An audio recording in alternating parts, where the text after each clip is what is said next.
was off. Okay, now I can speak gently.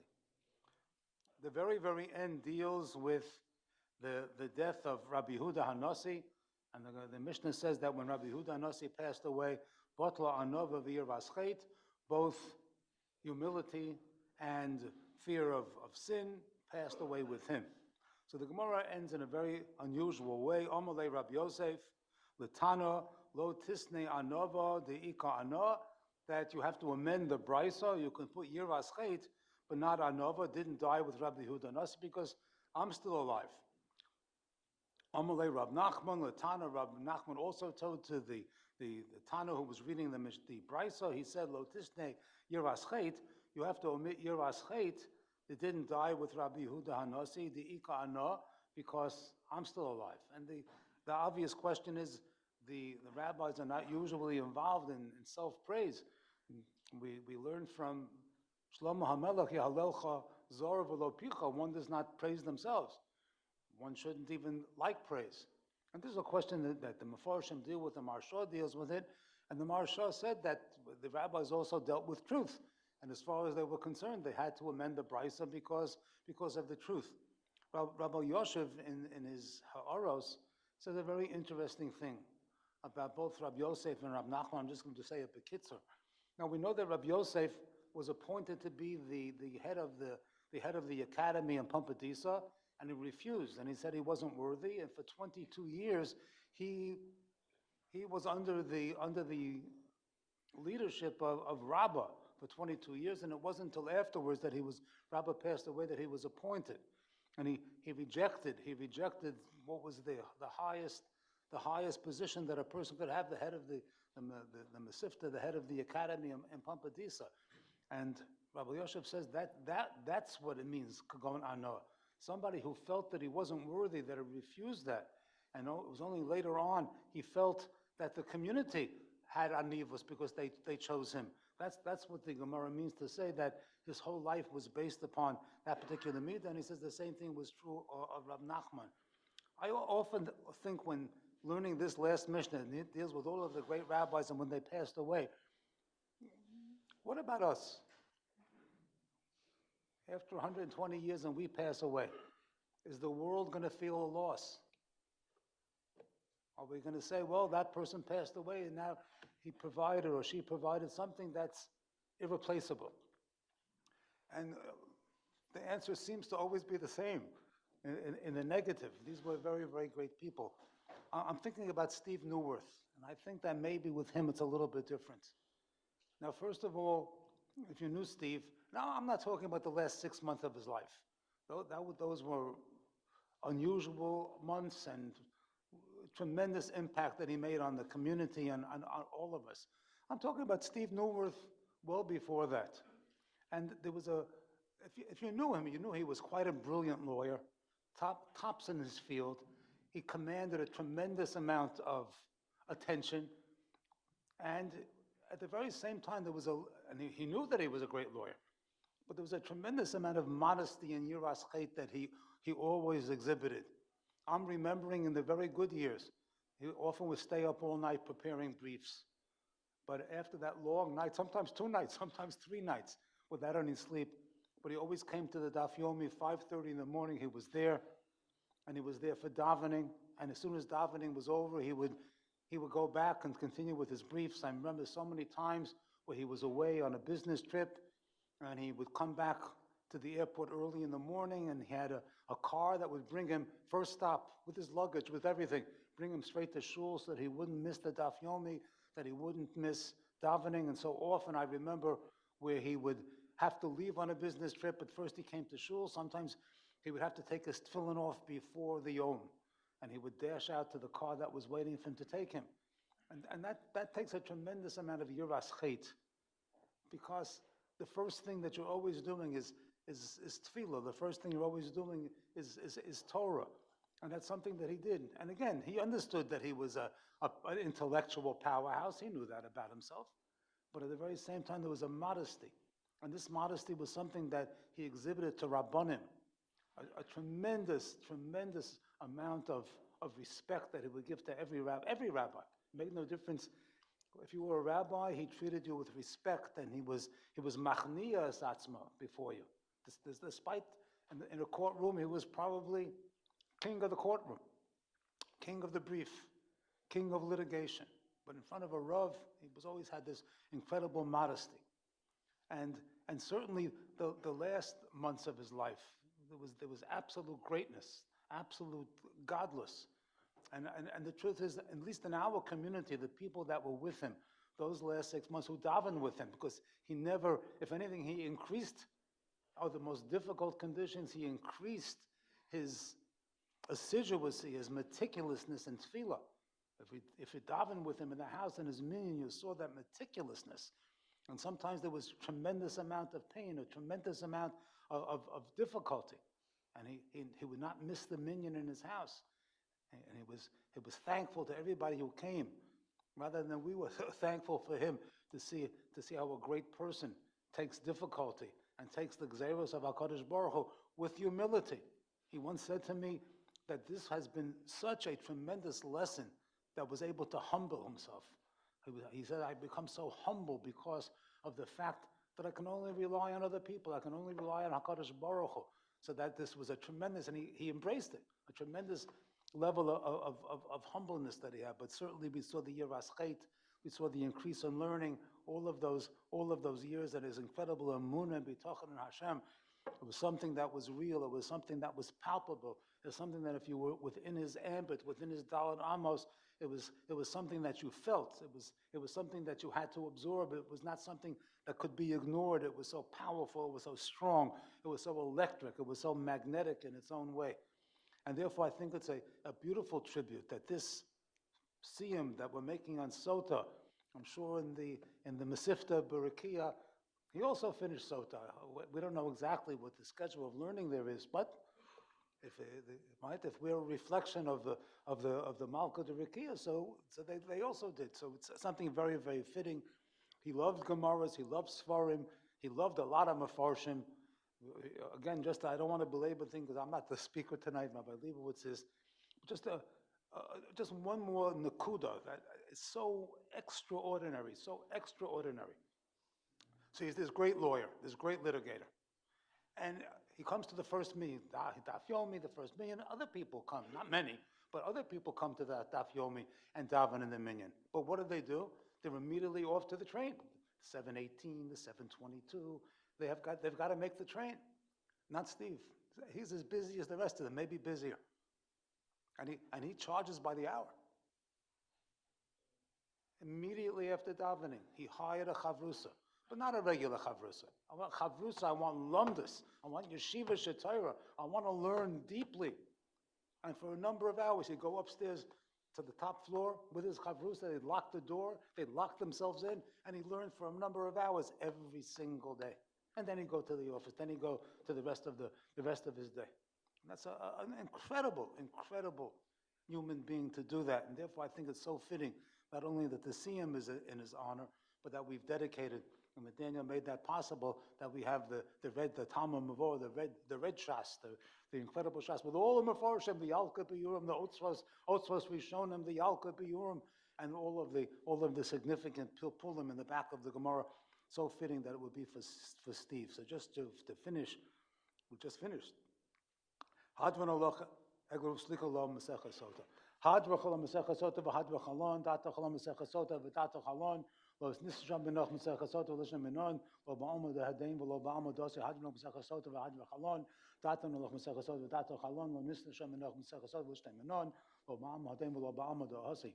He was some of Necha Adonai Eloheinu v'Hosenu Shet Hei Toraskom Nasir B'Olam Hazeh Usei Imanu Olam Habo Chanina Bar Papa Rabbi Bar Papa Nachman Bar Papa Achoy Bar Papa Abba Mori Bar Papa Rafim Bar Papa Rochash Bar Papa Surcha Bar Papa Ado Bar Papa Doro Bar Papa Harav No Adonai Eloheinu Stivrei Soas Chavefinu V'Yosam Chav Yisrael V'Nia Kulanu Anachli V'Tzei Oseinu V'Tzei Am Chav Yisrael Kulanu Dei Shemecha V'Olam Dei Sovasecha Me'avayt HaChmenim Mitzvasecha Ilam Hili Hili Biso Amin B'Suchech L'man Lo Evosh V'Olam Lo Ishkach B'Kodechi V'Mchisonim Baruch Ato Adonai Lamdeni Chukecha Amen Amen Amen Sela V'Ed Modim Anachnu L'Fanecha Adonai Elohai V'Elohei Avosai Shetamto Eloheinu V'Helvosenu Shetamto Chokenim Yosh Be'Beis HaMidrash ולא שמת חלקנו מיושבי קרונו, שאנו משכימים והם משכימים, אנו משכימים לדברי תורה והם משכימים לדברים בטלים. אנו מאמינים והם מעלים, אנו מעלים מקבל משכר, והם מאמינים ואינם מקבל משכר. אנו רוצים והם רוצים, אנו רוצים לחיים הבא, והם רוצים לבאר שוחס, שנאמר ועתו להם תורידם לבאר שוחס, אני דום ומרמה לו, יחצו ימים ואני אפתח בו, כי רצון לבנך אדוני אלוהי, כשם שעשתנו לסיים מסכת סוטה, כן תשנו להסכם מסכת ספר מחם ולסיימון. לא מלאלם לשמוע לעשות לקיים את כל דברי סמות ועסקם ביבוא, זכוס כל התנו עם האמוראים וסמדי חכמים, יעד מאוד לי ולזרי שלא ימוש התורה מפי, ויזרי וזרע זרי עד עולם תזכיים בי בסלח תן חוסך, ושך בך תשמע לך והחיצו שיזכך, כי בי ירבו ימך ויוסיף לך שנות חיים אורך ימים בימינו, בשמאלו אושר כבוד, אדוני עוז לעמו ייתן, אדוני יברך עמו בשלום. יסקדל ויסקדש שמי רבו, ויאמרו עשית לצחדוס לחיים, מסייל לסקל לחי עומו, ולמבדי קרתת ירושלים שח להיכלו בגבל ומרחב פולחנו נכרו מערו, ולסבו פולחנו דשמי לעשרי ויאמר קודשא בריחו מאחוסי וקורא, וחי יכונו ומכון וחי דכל בייס ישראל, והגלו בזמן קורא ויאמרו אמן. שמי רבו מרח ויעולם. ויאמר מה יויס ברח וזבח וזבח וזמם יסנסה וסדו ויסל וסלול שמי לקודשו בריחו ליאלו מקום בקסה בשבעסות שבעסות ונחמסה לאמירון ביומו ויאמרו אמן. ישראל ורבנם תלמידיהם כל תלמידי סלמידיהם ועל כל מונדוס ומורייס ודברי סלודים ובכל עשר ועשר אלוהינו לכם תלמוד הבוכינו וכזו ורחמים וחיינו למלכי ומזורנו ולמלכי פרחנו בין קדם אבוהון ובשמיו ויאמרו אמן. יהי שלום רבה משמיו וחיים טובים למען כל ישראל ויאמרו אמן. עושה שלום במרומו וברחמו ועשה שלום עלינו ועל כל ישראל ויאמרו אמן.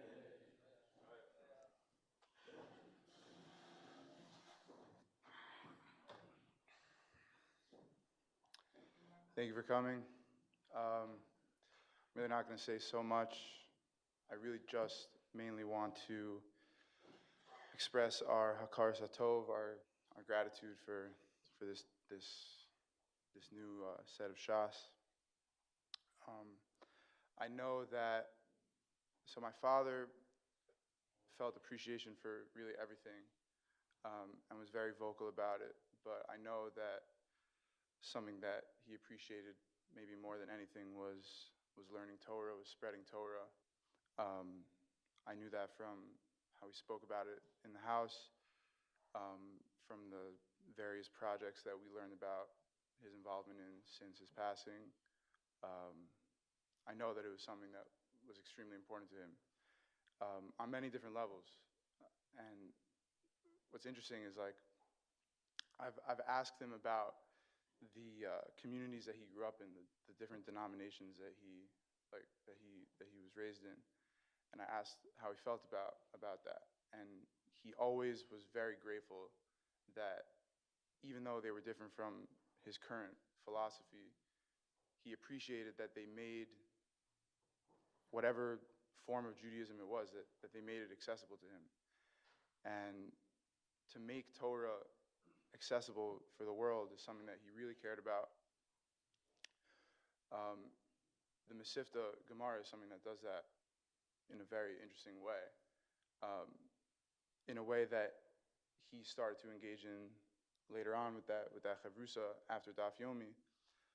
But even before that, he did like the whole 7-year cycle basically on the English side, and I know that he appreciated that there was something like the Art Scroll Gemara to make it accessible for him on that level.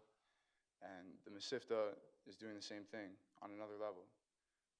So I know that he appreciates it. We appreciate it very much. I'm speaking on behalf of my family, that we appreciate this very much. It's a really big deal. It's not just like, we all have a mitzvah of writing a Sefer Torah. And the Rosh in Menachos says that you could be yotzei that mitzvah with acquiring Sfarim. And this is not just buying like a small Moser Sefer. Like, this is a really big deal. And it means a lot to us that it's in honor of our father. And we all appreciate it. He appreciates it. And so I just want to say thank you.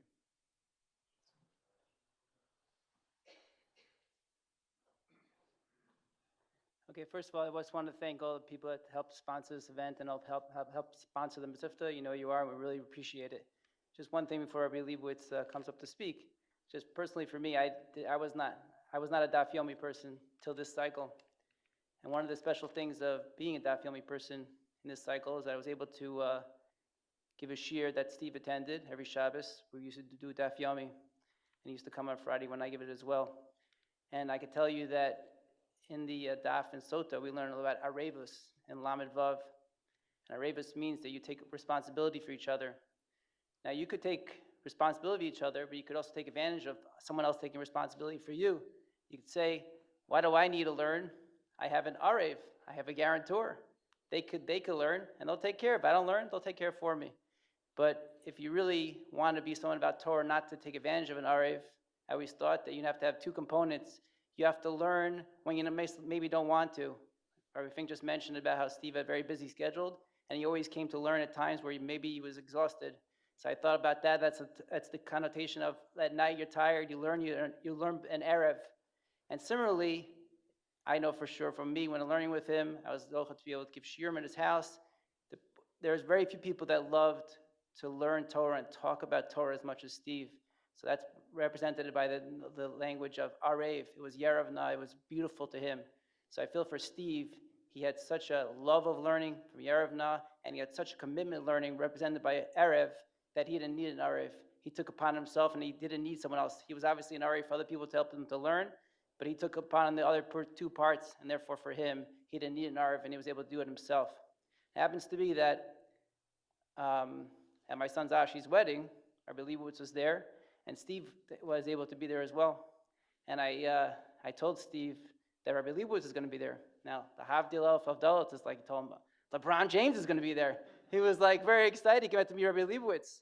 So during the wedding, I was able to bring, he was outside, I was able to bring Rabbi Leibowitz, and they had a short schmooze, a little bit about, and we started talking at Torah. It was very beautiful. So I know Rabbi Leibowitz was able to meet Steve one time in his life, and I'm sure he appreciated it. So we're very excited. I wear my YU shirt with the smicha, the whole thing, because if you didn't know, Rabbi Leibowitz is the director of REITs, and we're very honored to have him come to our shul again to give a shiur in honor of the Siyum and in honor of Steve, in memory of Steve.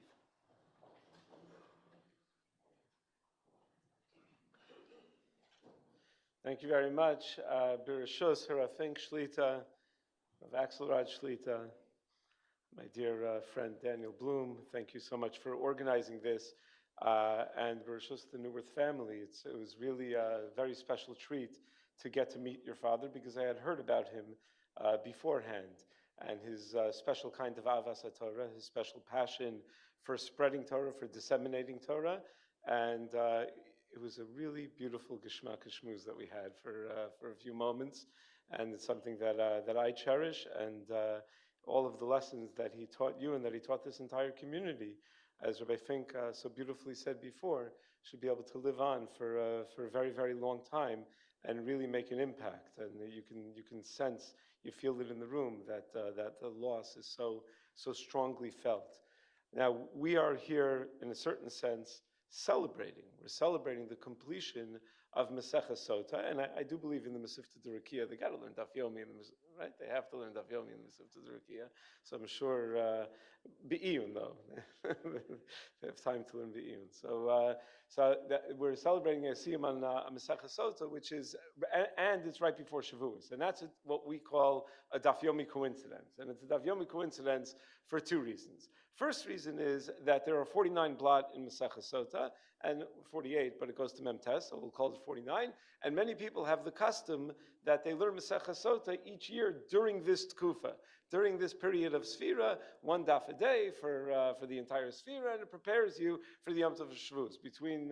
There are a couple of Masechtas that are 49 blot, but many people have such a practice. But second, and much more relevant for tonight, there are many topics within Masechta Sota that serve as an excellent introduction to the Chag of Kabbalas HaTorah, to the Yom Tov of Kabbalas HaTorah, to the Yom Tov of Shavuos. And one topic that I kept noticing coming up throughout the Masechta is the topic that Rabbi Fink spoke about a little bit, and that is the midah of anivus. The idea of humility comes up so many times throughout the Masechta. Now, that is an extraordinary preparation for Kabbalas HaTorah, because Chazal tell us in numerous places that both in terms of acquiring Torah knowledge as well as maintaining Torah knowledge, it is the most important midah. Meaning, if a person wants to become a Talmid Chacham, wants to become a Gadol B'Yisrael, then the greatest midah that he can achieve is anivus, and that will prepare him better than anything else. It is, of course, no accident that the person who gave us the Torah, who brought it down from Har Sinai, was Moshe Rabbeinu, was Anav Mikol Adam.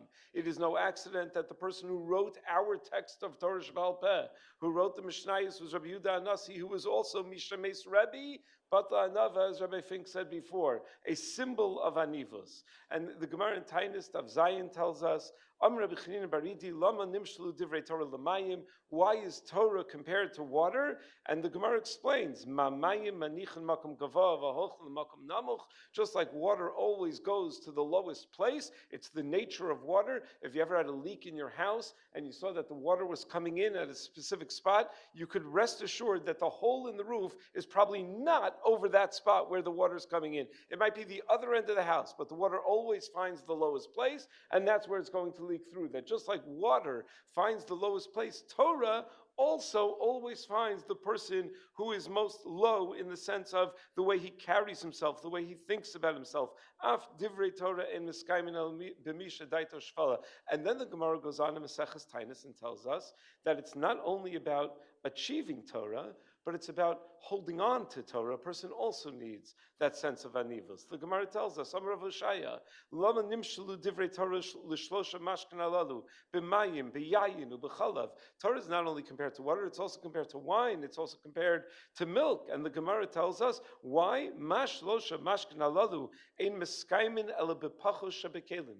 If you want to keep your milk fresh, if you want to keep your wine tasty, and even the water, if you don't want it to have a little bit of a rancid taste, you keep it in the cheapest of kalim. You keep it in a plastic Poland Spring water bottle. You keep it in something that doesn't give it some sort. You don't keep it in silver. You don't keep it in gold, because that's going to ruin the taste of it. Sa'af divrei Torah. So too, when it comes to divrei Torah, if you want to maintain that Torah, if you want to keep that Torah, if you want to hold on to that Torah, there's no greater skula than to be an anav. And then the Gemara goes on to tell the famous anecdote about how unimpressed the Kesar's daughter was with the physical appearance of Rabbi Yeshua ben Chananya, and how he taught her a lesson by advising, why don't you try storing your fine wine in silver kalim? And that obviously didn't go well for her, and he was teaching her that lesson, that Torah only stays in the pachos shebekalim. The Gemara in Eruvin goes even further and says that this very midah is the basis for the choice of venue for Matan Torah.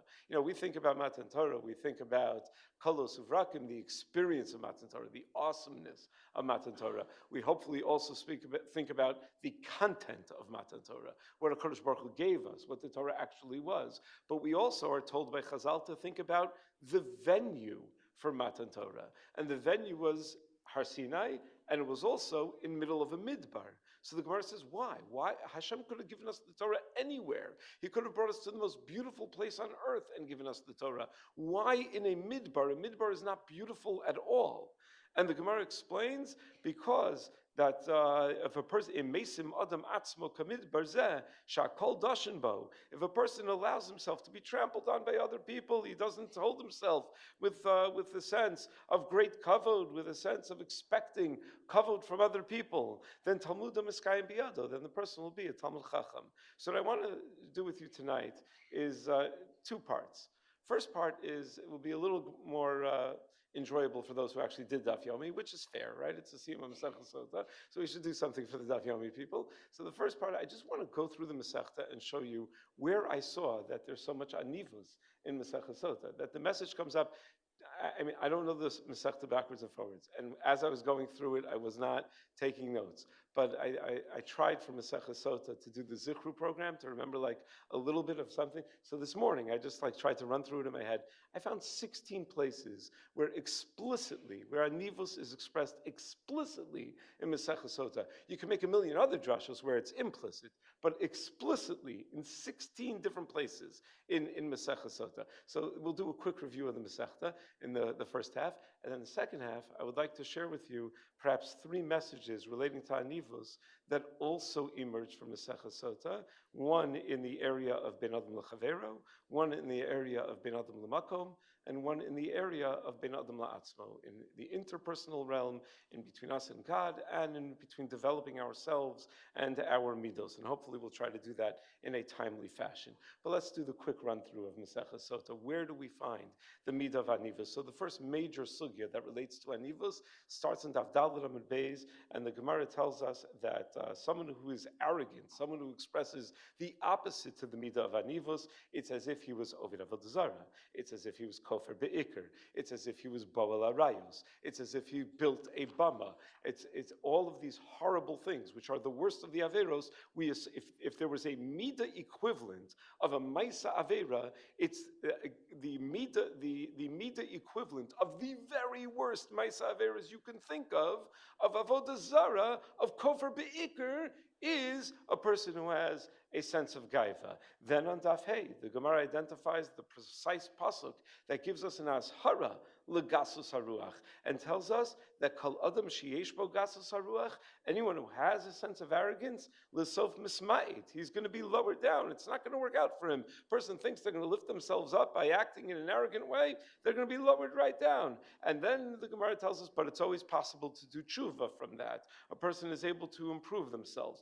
Third, on Daf Hey, the Gemara tells us, HaKadosh Baruch Hu niach kol harim ugvaos v'yishra shchinaso al har Sinai v'lo gava har Sinai l'mayla. Probably the most famous Gemara in Masechta Sota, maybe the most famous Gemara, probably one that every child learns in preschool. Why did Hashem choose Har Sinai? Weren't there more impressive mountains that Hashem? Har Tabor, Mount Everest, I don't know. Aren't there more impressive?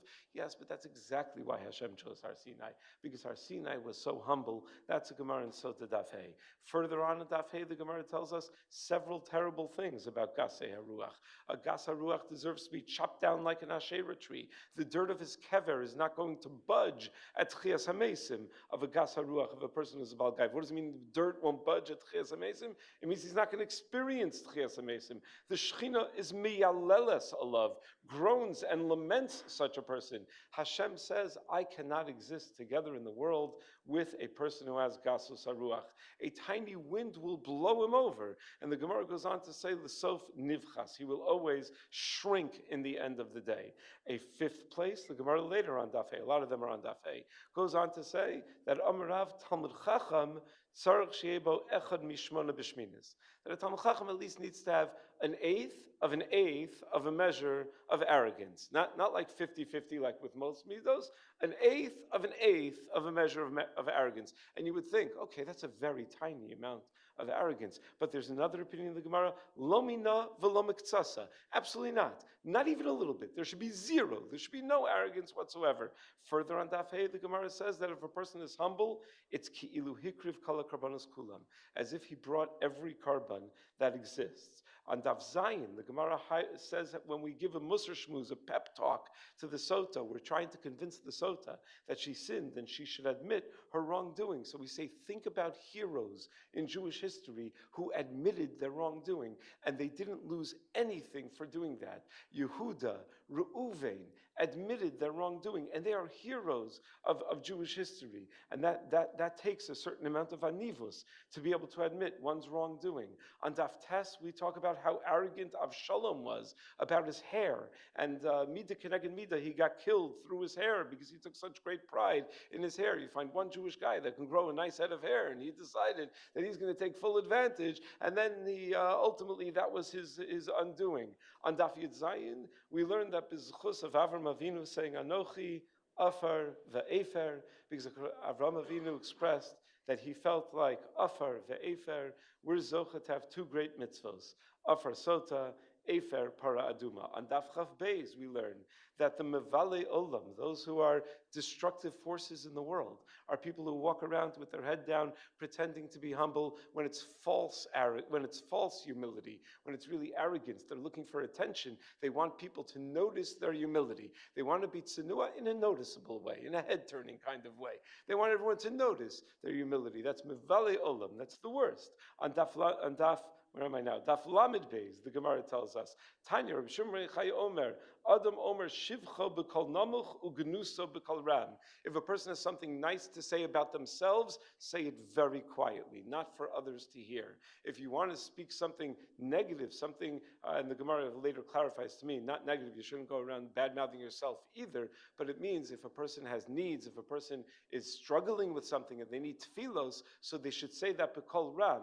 They should let everybody know that they need tefillos. The zechus of tefillos is very great, but never your shevach b'kol ram. One should never go around tooting their own horn, says the Gemara on Daf Lamed Beis. On Daf Lamed Hey, I'm almost done here. On Daf Lamed Hey, at least with the first part, we're told that Uzzah was punished because he tried to catch the aron as it was falling off, and he should have realized that the aron is no sayas no sav, that it carries those who carry it. You think you're going to lift the aron lifts you, you don't lift the aron. On Daf Lamed Tes, they ask Rabbi Elazar ben Shemua in what merit he had arichus yamim. It's a question that comes up a lot in Shas. When someone lives a very long time, they ask him, why did you live so long? To me, what was always surprising about that question is the assumption is that the person who's being asked knows the answer, right? That he knows why he lives so long. Meaning, most of the time we just assume, I don't know, Hashem decided to give X number of years to some people and Y number of years to other people. It's an interesting thing that they assume that I remember there used to be a comedian, George Burns. You could see how old people are if they remember or not. So there used to be a comedian, he lived to like the age of 99 or something. And they asked him, how did you live so long? They asked him like they asked Rabbi Elazar ben Shemua. Lahavdil, they asked George Burns, how did you live so long? And he said, I smoked a cigar every day. So he's an idiot. What are you talking about? He smoked a cigar. That's not why you lived so long. That doesn't, but Rabbi Elazar ben Shemua knew why he lived so long. He understood why he lived so long. What did he say? Why did I live so long? Among his answers, he had 3 answers, but among them is Lo Pasati al Rosh Yam Kodesh. I never stepped over other people. When I needed to get somewhere, it was never at someone else's expense. I never stepped over the heads of other people, acted with arrogance toward others. On Daf Mem, the Gemara says that Rabbi Avo used to think he was humble. Rabbi Fink mentioned before the famous line of Rabbi Yosef, that Lo tisni anava di ika ana. What do you mean that Anivas died? I'm still here. We actually have 9 blot earlier in the Masechta, someone else who also claims the mantle of Anivas for themselves, which is like such a surprising thing, as Rabbi Fink noted, that you're going to say, I'm humble. Rabbi Avo said, I used to think I was the most humble guy around, but then I met someone else, Rabbi Abba D'Minako, who is even more humble than I. Rabbi Abba D'Minako didn't mind when his Meturgaman gave different explanations than he was giving in the Shir, and the Gemara, when it illustrates the humility of Rabbi Avo, it says Rabbi Avo's wife was talking to the wife of his assistant. His assistant, they used to not have microphones, so they had human microphones. So the Rebbe would speak quietly, and then would have someone with a booming voice. Nowadays the rabbi has to have a booming voice because we keep Shabbos and we can't have microphone Shabbos. But it used to be that the rabbi could speak very, very low, and someone else with a booming voice would just belt it out to everybody else. So the wife of the guy who would belt it out for Rabbi Avo was telling Rabbi Avo's wife was telling Mrs. Avohu that you should know, my husband doesn't really need your husband. He knows how to say ganz good. He knows how to say better shir than your husband does, and he just gives him the respect of listening to him. So Mrs. Avohu was so insulted. She said, standing up for the dignity of her husband, she said to Rabbi Avohu, well, you know what they're saying about you? You know what your assistant thinks of you? And Rabbi Avohu says, what do I care? Why does it make a difference? From my shir, Kiddush Hashem comes out. Good. Who cares whether the Kiddush Hashem comes from me or it comes from the other person? The anivos of Rabbi Avohu. 2 more examples. Daf Mem Zayin, the Gemara says, Hayman dimiyaher afilu inshi beisi lo mikbal.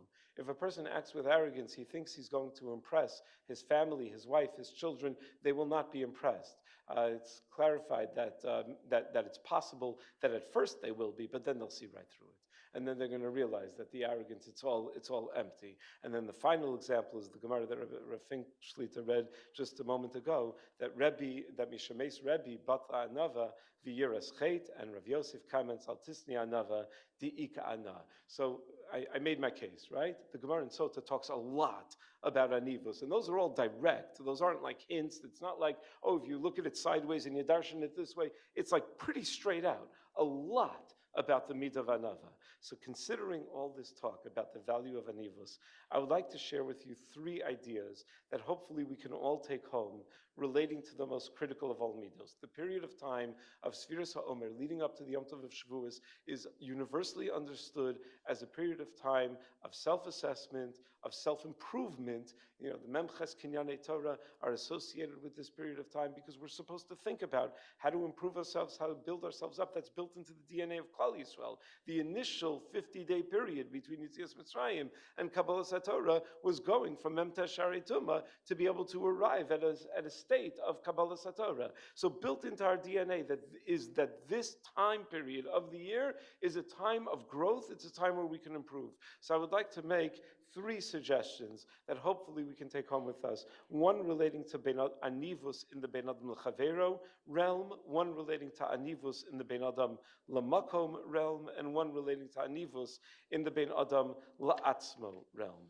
First, as far as Bein Adam L'Chavero is concerned, our humility message of Bein Adam L'Chavero emerges from another sugya in Masechta Sota. The Gemaras in Sota Daf Lamed Daled Lamed Hey discuss the episode of the Meraglim, the tragic episode of the Meraglim. And the Psukim quoted in Daf Lamed Daled and Beis tell us that Moshe Rabbeinu gave Yoshua a bracha for success. He changed his name from Hoshea to Yoshua, Ko Yoshiacha Me'atzas Meraglim.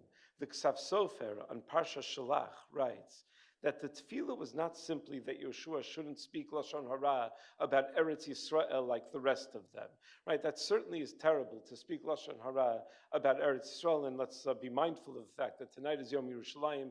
Tonight is a time that also is built in toward appreciating Eretz Yisrael, toward appreciating Kedusha, appreciating the Kedusha of Yerushalayim and the access that we have toward that Kedusha, while still recognizing that that access and that Kedusha is not complete, Kol Zman, that we don't have a Beis HaMikdash. But one might think that if Moshe Rabbeinu was blessing Yehoshua, he's just telling him, yeah, you shouldn't speak Lashon Hara like the rest of these guys.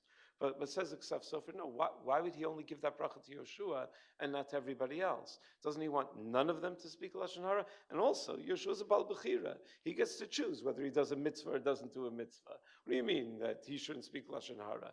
You know, there are certain things you just can't give a bracha for. When Rav Shechter Shlita met the Stipler, he told us he asked for a bracha for Atzlacha in learning. And the Stipler Zatzal said to him, no, I'm not giving you a bracha for Atzlacha in learning. Because brachas don't help for Atzlacha in learning. Amelus helps for Atzlacha in learning. Hasmada helps for Atzlacha in learning. So if you have Amelus, you have Hasmada, then you'll have Atzlacha in learning. If you work hard and you're diligent, you'll have success in learning. When a young man once asked Rav Scheinberg Zechron Levracha for a bracha to find a shidduch, he was having trouble finding a shidduch. So the young man went to Rav Scheinberg, and Rav Scheinberg said, no, you don't need a bracha. You need a haircut, a shirt without a stain on it, and a decent tie. That's what you need to find a shidduch.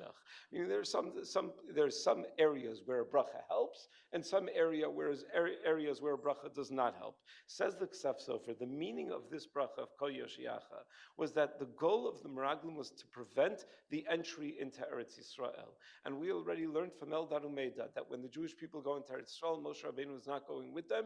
It's going to be Yoshua's rise to power. Yoshua is going to be the Melech. When we go into Eretz Yisrael, we learn all of the dinim of Morid b'Malchus, that you're not allowed to rebel against the king, from how God commands the Jewish people to treat Yehoshua. He had a din of a Melech when we go into Eretz Yisrael. Ksav Sofer writes, the prayer of Koyo Shiacha Me'aretzes Meraglim is Moshe Rabbeinu's davening, Yehoshua, Hashem should save you from their Eitzah, not that you shouldn't speak Lashon Hara. That you'll do on your own. You'll be at Tzaddik or you won't be at Tzaddik. That's going to be your own choice. Hashem should save your Malchus. He should save your ability to become the leader of the Jewish people. Because Kol Zman that we don't go into Eretz Yisrael, you will not be the leader of the Jewish people. You're only going to become a Melech when we actually enter into Eretz Yisrael. Moshe davened that would be true for Yoshua. And the Ksav Sofer writes that would actually saved both Yehoshua and Kalev from going along with the plan of the Meraglim was their humility. The Meraglim, says the Ksav Sofer, were immediately suspicious that there was something wrong with the land. The Ksav Sofer says, why? Because these were all very chashuva people. These were all very important people. You want to send people to just scout something out, so send some people who have some military expertise. You're going to send the biggest tzaddikim? So the Meraglim, when they were sent on this mission, all looked at themselves and they said, if he's sending us, he's sending the big guns. He's sending the biggest tzaddikim. Then there must be something very wrong that he's very nervous about, if we're the ones that are being chosen to be sent. Yoshua and Kalev did not have that attitude. They didn't think of themselves as so different, as so much bigger. So they never had that kasha. And therefore, they never needed to think about Eretz Yisrael in that way. It was their anivus that saved them. But how does a humble person teach values to his or her children? Meaning, a humble person will go around not tooting their own horn, not sharing their own successes and their own milos. The Gemara says you're supposed to keep your milos quiet. If you're always saying that you're a nobody and nothing, the kids might believe you, and they might not listen to anything that you say. So the answer is found in this episode of the Meraglim, and this is the Ben Adam L'Chaveru message. We can use the very trick that Kalev used. When trying to highlight the truth of Moshe Rabbeinu's hopes for the people to go into Eretz Yisrael, Kalev didn't leave it to Moshe himself to sing his own praises and to defend himself. Instead, Kalev got up and, as the Gemara elaborates so beautifully for us in Masechta Sota, spoke about what Moshe Rabbeinu had done for them. Ekev hoisa ruach acheres imo, says the Ksav Sofer, means that he didn't have a ruach gavoa kamoham. Kalev had no problem singing the praises of another person, singing the praises of Moshe Rabbeinu. The other Meraglim couldn't do that. What was extraordinary about Kalev's humility is that it led him to speak about the accomplishments and the greatness of somebody else, not feeling threatened by the prospect of being viewed as second-rate. And in our own homes, we could employ the same trick. We can help our children understand the greatness of our spouses. Maybe they can't talk about how great they are. We can talk about how great they are. I can talk all day long, all day and all night, how great my wife is. And we could do that. When we fulfill the Rambam's demand for a husband to be mechabedo yoser migufo, we can show our children that their mother is a queen and yet never acts like one. And that can be the source of profound inspiration.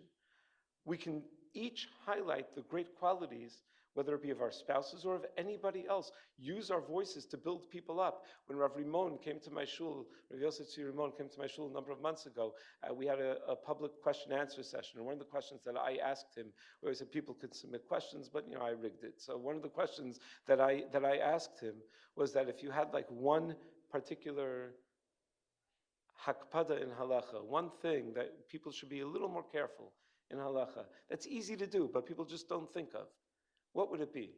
And he had such an unbelievable answer. He said that you can give compliments to other people. It's a mitzvah, when you give compliments to other people. And it's so easy. Just if you're married, compliment your spouse. If you have children, compliment your children. If you have anybody, if you have friends, compliment it. It's so easy, each and every day, to just speak nicely about somebody else, to build somebody else up. That is the lesson, Ben Adam L'Chaveru. A humble person is busy praising other people. Second, we have a humility lesson that focuses on Ben Adam L'Makom.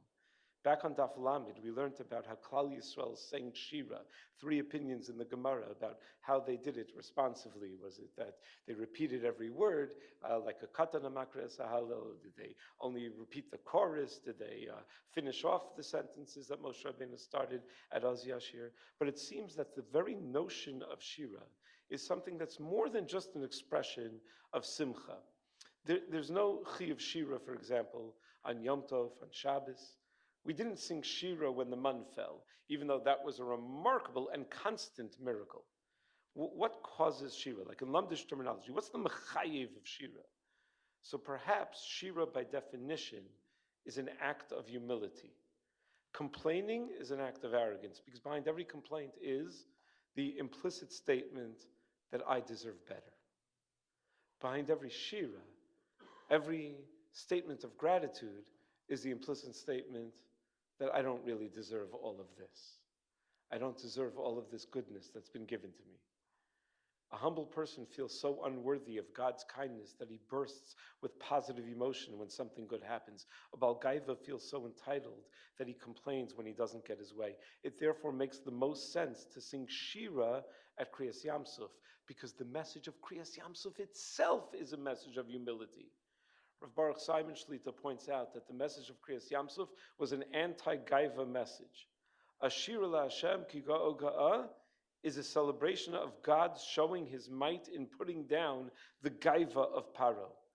The Or Chaim HaKadosh explains that the gaiva of Paro was a double gaiva. Ki ga'o ga'a. Most Baalei Gaiva act arrogantly to their equals, to other people. Paro acted arrogantly toward God himself. Rabbi Simon, as he's wont to do in his Sefer Imrei Baruch, quotes one of his Talmidim, a dear friend of mine, Moshe Grishko, who pointed out that the Shiras Miriam, which represents the Tamtzis Hadvarim of the Az Yashir, if you could narrow down Az Yashir into like what the main point of Az Yashir is, we don't have to do that because they already did that. The Shira that Miriam sang was the Cliff's Notes of the Az Yashir. Was here's the point, here's the bottom line of the Az Yashir. And what is that Shiras Miriam? Shiru la Hashem ki ga'oga, a celebration of gaiva losing. So if a person doesn't feel that Hashem owes him anything, he doesn't feel entitled to anything. And that's a healthy relationship to have with HaKadosh Baruch Hu that expresses itself in Shira when Hashem provides us with blessings. And this is a lesson bein adam l'makom. A person who doesn't feel that Hashem owes him anything will appreciate all that Hashem gives him and will be constantly overflowing with gratitude for his blessings. And the third and final lesson, bein adam la'atzmo. Bein adam la'atzmo means that a person builds their own character. It may not affect another person directly. That would be bein adam l'chavero. It may not even be direct service of God. But it's maximizing our tselem elokim, maximizing our own capacities to be better, to be good people. The Gemara, as we noted, says that having humility is as good as bringing all the karbanos in the world. And that message is alluded to in the very first word of Sefer Vayikra. Sefer Vayikra is the Sefer about all the karbanos. And the very first word of Sefer Vayikra has something funny in the Sefer Torah, that the Aleph is a tiny Aleph. And the Balaturim writes that the Aleph is a small Aleph to symbolize Moshe Rabbeinu's humility. When one thinks about why the Torah specifically highlights Moshe's humility at the beginning of Vayikra, something fascinating emerges. Humility can be expressed and demonstrated in three different contexts. When someone speaks to his parents, his Rabbi, his boss, other superiors, his wife, he may speak with humility, but that's to be expected. He's speaking to people who are assumed to be on a higher level than him. He has no choice but to speak with humility. Somebody who behaves that way is simply following social protocol. Expected, good, right, but nothing special. In fact, if he didn't speak that way, something would be off. Right? If the person is a little too chummy with the boss, right? If I don't know, at the king's coronation, Rabbi Mervis would go for a fist bump, on the king, right? Something would be a little bit off. Failure to do so would be considered insubordination and wholly inappropriate. Another context that people often express humility is in their interactions with their students, with their children, with their employees, with subordinates, husbands. Such humility is a bit more impressive because you're dealing with people who you have no reason to humble yourself in front of. And that's certainly not a social norm, and it's not expected, but it's also kind of easy. Because it's not that difficult to act humbly when dealing with subordinates because it's assumed that there's a certain reverence in the relationship, and it's therefore not a risk to your reputation when you act humbly. To the contrary, the likelihood is that they'll respect you even more for it. So in a certain sense, it's very self-serving. The most impressive interaction, if done with humility, is the interaction among equals, competitors. People have a tendency to try to one-up each other in the most odd of circumstances. Right? Sometimes even like at a Shiva house. Oh, you think what you're suffering is bad. You should know what happened to my cousin. Right? People do, I don't know why people do things like this, but people sometimes, it's very often the natural first response. Someone says, let's take something a little less intense. Someone says, I have a headache. Oh, I have the biggest headache also. I'm tired. Oh, I barely slept last night. Just let the person be tired. You don't have to tell them how tired you are. You don't have to outdo it every single time. Like I tell Chassanim, if your wife says she's tired, don't try to tell her how tired you are. Say, it must be so rough that you have to go through your day so tired. She'll appreciate that a lot more than if you tell her how tired you are. Now she should have rachmanos on you. People have a tendency to try to one-up each other. If a coworker tells you of a professional accomplishment, you instinctively want to respond with your own professional accomplishment because your equal can be perceived as a threat. There are times that you're afraid to lower yourself too much. Doing so might be construed as acknowledgement that you're inferior to somebody who should be your equal. And the next time somebody's up for a promotion, you might lose. There's a phenomenon in the world called a humble brag, which involves a person wanting to sound humble while simultaneously trying to draw attention to their accomplishments. You know, I can't believe that everybody thinks I'm so handsome. I really think I'm just average looking. The idea is that people want to observe their social convention of humility, but don't want it to affect their reputation in any way. A truly humble person does not think about himself at all when acting humbly. That's what humility means. And even if it harms his reputation, he will continue to shun the spotlight. So Moshe Rabbeinu had just completed the fundraising and overseeing the construction project in all of its painstaking detail of the Mishkan, of God's house. And now it's time for the Mishkan to be up and running with karbanos, and Moshe steps aside to allow Aaron to take over, because Aaron was the CEO of the Mishkan, Moshe was not. And that was a great act of graciousness on behalf of Moshe Rabbeinu, and it's amplified by the fact that Chazal tell us that he stayed in the Ohel Moed as a way of completely stepping out of the spotlight. Amad lo min atzad, Chazal say. Amar le'HaKadosh Baruch Hu ad masayata mashbil atzmecha. Why are you lowering yourself so much? Rashi teaches us Aaron and Moshe are sometimes listed with Aaron first and sometimes with Moshe first because they are equals. The greatness of Moshe's humility is best expressed in a context that comes between equals. So our final message of humility, the message of Ben Adam La'atzmo, is every once in a while to think about whether there is any self-interest in our behavior at all. Are we being nice and kind and generous and humble so that people can say that we're nice and kind and generous and humble? Or are we doing it because it is essentially good? So we have a week left to Kabbalah Satorah.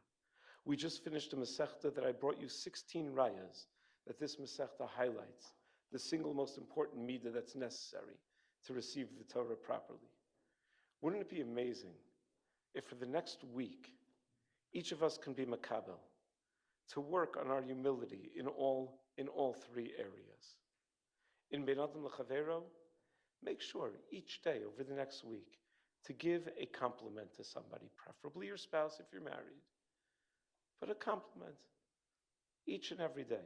It's an easy one, you just have to remember to do it. In Ben Adam L'Makom, take a second during Shmona Esrei. You're saying the words anyway, right? During Modim, we're expressing our gratitude to HaKadosh Baruch Hu and thank Hashem for something that we don't feel entitled to. To have that moment of kavanah during Modim where we say, you know what, I don't deserve all this, and I'm so grateful that I have it anyway. I started the practice this past Rosh Hashanah that when I say the words, I heard from Rabbi Yisrael Reisman that to try to take 3 words of Shemona Esrei each year and make them, and own those 3 words, make them yours. He said people say to him, it's going to take you forever to like have kavanah in the whole Shemona Esrei if you're only taking 3 words a year. He said, yeah, I'm hoping it's a school for Arichas Yamim. You know, Hashem will decide how long I live, right? So for me this year, it was Erev, Vavoker, V'Tzaharayim. During Modim, I live my life personally in 3 different contexts. Erev is when I'm at home, except for right now. Boker is when I'm in my shul. Tzaharayim is when I'm in the yeshiva. I just think about it, how grateful and undeserving I am to have the brachos that I have in that context, and in that context. For 1 week, just to think about how full of gratitude we are for things that we don't deserve. And finally, in Ben Adam La'atzmo, to do something kind that nobody has to know about, not for any credit, not for any enhancement of our own reputation, not when anybody's looking. I actually have in my pocket now. I walked into shul this morning and I found an envelope on my shtender, and I knew I would, because a week before every yontif I find an envelope on my shtender. The only thing it says on it is Rabbi Leibowitz, and there's a note inside, please distribute this to people who need. And inside is always Gourmet Glatt gift cards, a couple of $100 each. No name, no one signed it. There's someone that is doing something kind, not because he or she wants it to enhance their reputation. Because they will never, I mean, maybe they listen to these shiurim and they're like, oh, that's pretty good, but they will never be found out unless they fess up someday. Just to do something good because it is good. Be'ez Hashem, we should do this. It should be a zechus for Steve's neshama, and it should be a zechus for all of us as we approach Kabbalas HaTorah.